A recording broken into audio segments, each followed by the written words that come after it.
Hey there, just a quick reminder that our Summer Reset Challenge begins on Monday. Now, for the first time ever, Darren is inviting us to journey through the compound effect together with him. This is the book that has transformed the lives of so many members of our community, and now we have the special opportunity to go through it together with Darren himself. This has never happened before, ever. And now is the time of year when so many of us drift.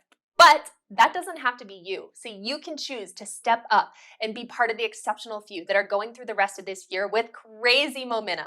This is your opportunity to rise up. So if you're ready to rise up to the challenge, just go to summerresetchallenge.com to join us. And I truly hope to see you there.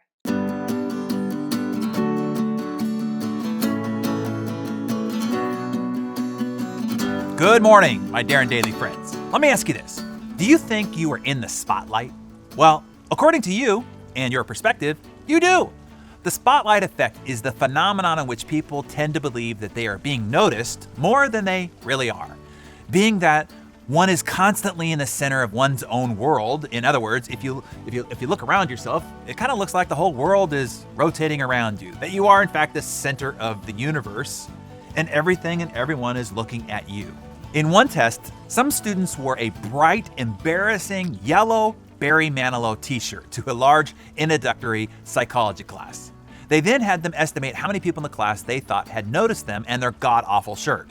They greatly overestimated. They grossly overestimated how much attention had been paid to them. Nearly most everyone else didn't even notice them at all, or their terrible shirt. So what explains the spotlight effect? Basically, it is the result of egocentrism. We all are at the center of our own universes. This is not to say that we are arrogant or that we value ourselves more than others, but rather that our entire existence is from our own experiences and perspective. We don't even realize that people around us are not even noticing, let's just say, the stain on our shirt. They are the center of their own universes too, and in turn, they're focused on other things. Combine this, it creates a situation where people are, one, using their own experiences and cognitions about themselves to evaluate other people and other thoughts and behavior, and two, overestimating the extent to which perceptions are shared by others and are accurate.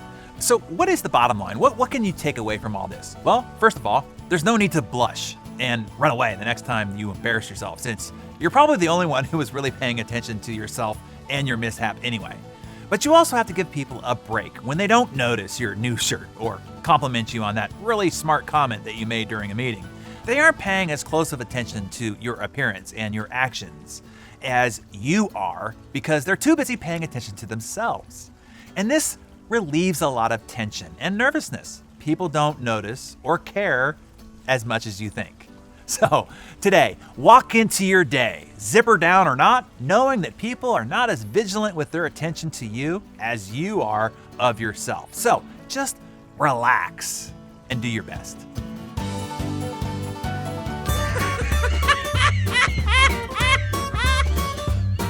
Happy Friday, my Darren Daily friends.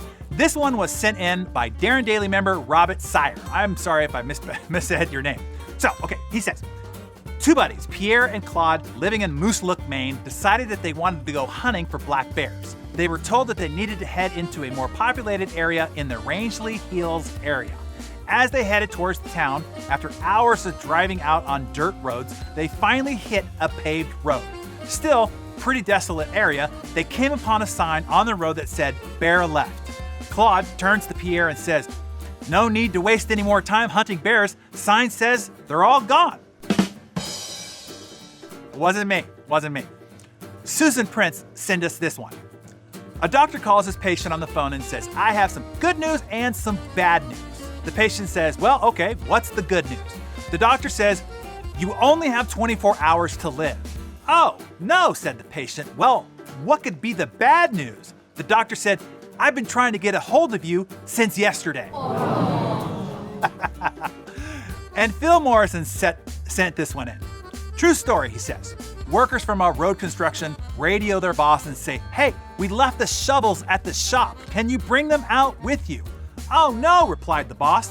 "Well, I guess you'll just have to lean on each other until I get there." And lastly, if you want to know who is really a man's best friend, put your dog and your wife in the trunk of your car. Come back in an hour open the trunk and see which one is happy to see you. Okay, everybody, have a great weekend. See you on the flip side.